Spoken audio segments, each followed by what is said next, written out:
My name is David Kirkland Garner. I'm an assistant professor of composition and theory at the University of South Carolina School of Music, and I'm also the assistant director of the Southern Exposure New Music Series.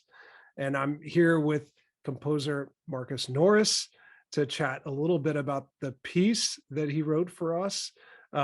So Marcus, just to jump in, I wonder if you, we loved getting to know your music, and the ensemble loved putting this together and recording it. It's been a lot of fun.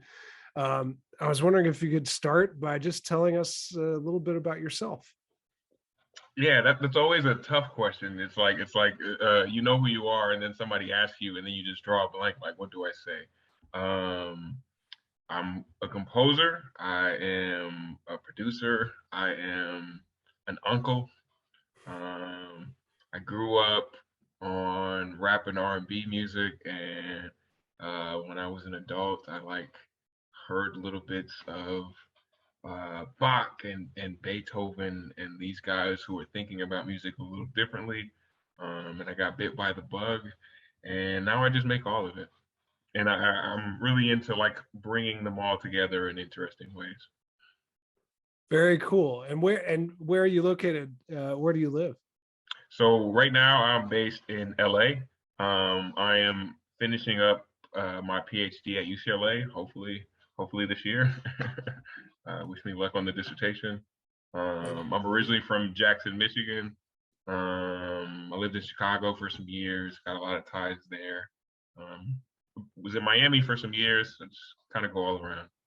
All around. Very cool. Well, so yeah, I'd love to hear a little more about this piece called "I Don't Want Your Love." What was the context for where and when you wrote it, and what kinds of things were you thinking about as you approached the piece? Yeah, so this was last year I wrote this piece, and the prompt that we were given was sort of like to just think, if I'm remembering correctly, feel free to correct me, but it was like to reflect on the pandemic in some way, and specifically how it affects your community. And around this time, like in 2020, and last year during the pandemic, it coincided with the death of George Floyd and Breonna Taylor and some of these protests. And we saw this uptick in I'll say performative allyship from it's like corporations, like things that didn't even make sense. Corporations and politicians and organizations would say Black Lives Matter or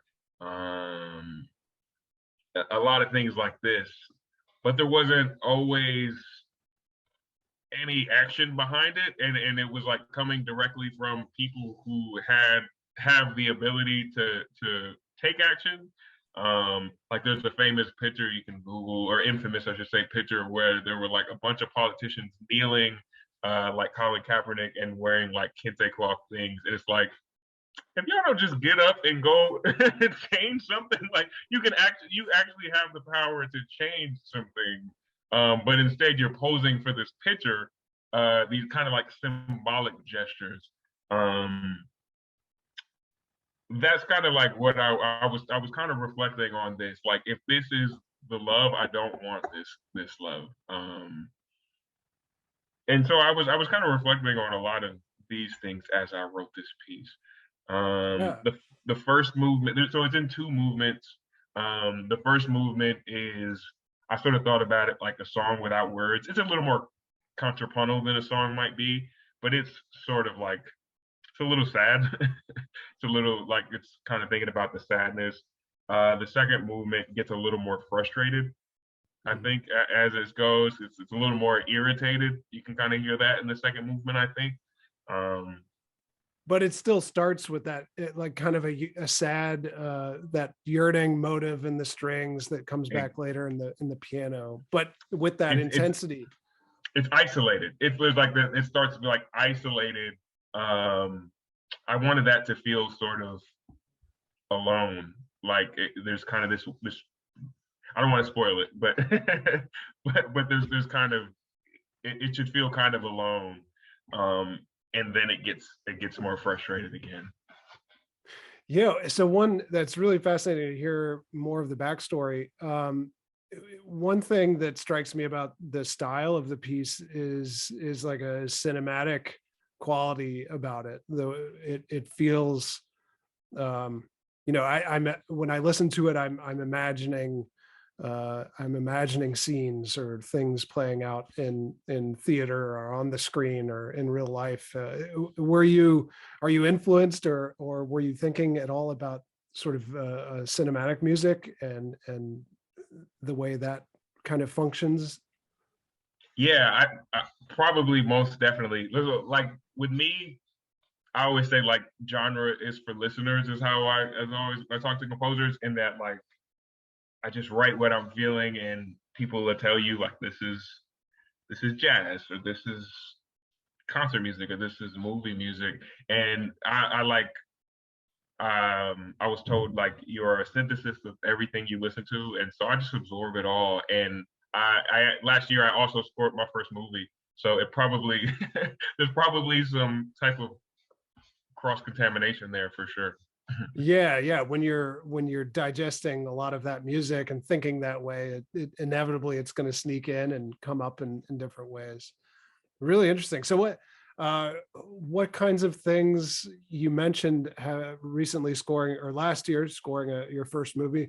What kinds of things do you have? Are you working on right now? What kinds of things do you have on your radar for the future?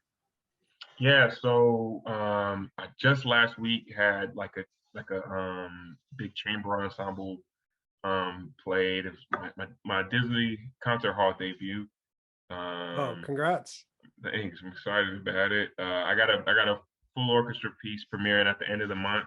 I'm excited about with Jackson Symphony Orchestra. The movie comes out in theaters September 2nd. So people can check that out. And I think we might do some. I might add a little bit more music if they'll give me a little time. I don't know. You know, it's not done till it's done, till it's Right. out. Yeah, a lot of stuff. Planning the next Southside Symphony concert season for this winter. Just writing a ton of music as much as I can. While also trying to finish your PhD Yes. at the same time. Yes, that's why it's taking me so long. But I'm gonna prioritize. I'm gonna be done this year. I can feel it in my spirit. That's great. That's awesome. Well, I want to just say thank you so much for writing this piece, giving us the opportunity to record it and present this video. And I can't wait to follow where your work goes in the future. Check out this movie, and yeah, I'll be excited to follow your music as it unfolds in the future. I really appreciate the opportunity. I appreciate you bringing it to life. Um, it's like, you know, when you write something, you don't really know how it's gonna sound. And this one, I was like, I like this about it. This is cool. But then I heard the recording you said, and I'm like, this is beautiful. Like it immediately became like one of my favorite things I've done. And that's a result of what y'all did with it entirely. Well, thank you again. Appreciate it. Thank you.